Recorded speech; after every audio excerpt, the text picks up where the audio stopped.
2000 ఇళ్ళు ఇవ్వాలనేది ఈ రెండో విడత ప్రతి నియోజకవర్గానికి 2000 ఇళ్ళు ఇవ్వాలన్నది నిర్ణయం తీసుకోవటం జరిగింది. ఈ 2000 ఇళ్లలో 1500 ఇళ్ళు ప్రతి నియోజకవర్గానికి గతంలో ఇచ్చినట్లనే 5 లక్షల రూపాయలు వారు కట్టిన ఇంటి లెవెల్ను బట్టి రూల్స్ అండ్ రెగ్యులేషన్స్ అన్నీ కూడా పాతయ్యే ఉంటాయి. 15,000 ఇళ్ళు ప్రతి నియోజకవర్గానికి ఇస్తూ మిగిలిన 500 ఇళ్ళు ఏవైతే ఉన్నాయో ఈ 500 ఇళ్ళు గతంలో ఈ వివిధ కారణాల చేత ఈ వివిధ స్కీములలో అన్కంప్లీట్ అయి ఉన్నాయో అది ఉమ్మడి ఆంధ్రప్రదేశ్లో ఇందిరమ్మ ఇల్లు పేరుతో కట్టిన ఇళ్ళు కానీ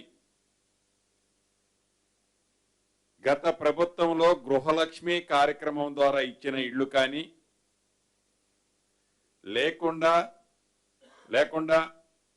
ఎవరైనా బెనిఫిషరీ తన ఇల్లు అన్కంప్లీట్ చేసిన వాళ్ళు కానీ ఉండి ఉంటే వారు నిరుపేదలు అయి ఉంటే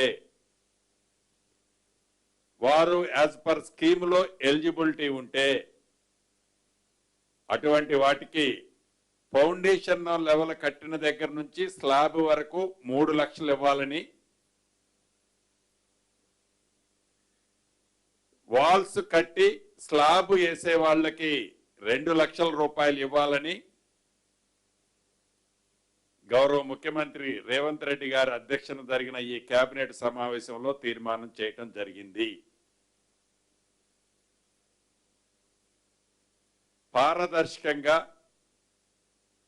అన్కంప్లీటెడ్ ఉండి అది మహబూబ్ నగర్ జిల్లాలో ఆడ స్టోన్స్ ఉంటాయి, నాపరాళ్ళు ఉంటాయి. ఈ నాపరాళ్ళు కప్పు కింద వేసుకున్న ఇళ్ళు కొన్ని ఉంటాయి. వాల్స్ అన్ని పర్ఫెక్ట్ గా కట్టి పైన రేకులేసిన ఇళ్ళు కొన్ని ఉంటాయి. ఫౌండేషన్లు కట్టి ఆ ఫౌండేషన్ల మీద రేకులు కట్టుకొని నివసించే కుటుంబాలు కొన్ని ఉంటాయి. నేను కూడా ప్రత్యక్షంగా గిరిజన ప్రాంతాలు భద్రాచలం, పెనుపాక ఆ ప్రాంతాలు తిరిగినప్పుడు స్వయంగా చూశాను. ఆనాడు దివంగత నేత రాజశేఖర రెడ్డి గారు ముఖ్యమంత్రిగా ఉన్న టైంలో ఇచ్చిన ఇందిరమ్మ ఇళ్లలో అన్కంప్లీటెడ్ ఉండి తాండూరు ప్రాంతంలో కూడా చూశాను. తాండూరులో అన్కంప్లీటెడ్ గా ఉండి కిటికీ లెవెల్లో కట్టి వదిలేశారు. ఆ పైన టార్పల్ కప్పుకొని ఉన్నారు. అది ఆ స్కీమ్ లో ఫిట్ అవట్లా, ఈ స్కీమ్ లో ఫిట్ అవట్లా, ఇబ్బంది పడుతున్నారు. అటువంటి వాటిని ఈ రెండో విడతలో ప్రయారిటీ ఇచ్చాం. అదే రకంగా మూడో విడతలో ఇవ్వబోయే దాంట్లో ప్రయారిటీ ఇస్తాం. 4వ విడతలో కూడా ప్రయారిటీ ఇచ్చి వాటిని కూడా కంప్లీట్ చేయాలన్నది నిర్ణయం తీసుకోవడం జరిగింది. అదే రకంగా ఆనాడు ఇందిరమ్మ ఇళ్ళు ఇచ్చిన వాళ్ళు ఉంటే డిస్క్వాలిఫై అని ఇప్పటి వరకు ఫస్ట్ విడతలో చెప్పాం.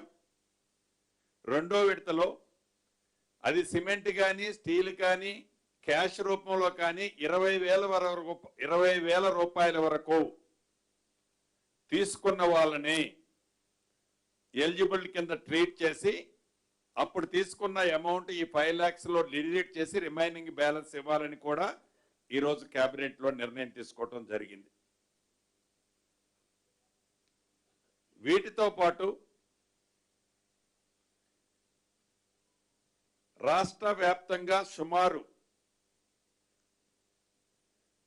14,800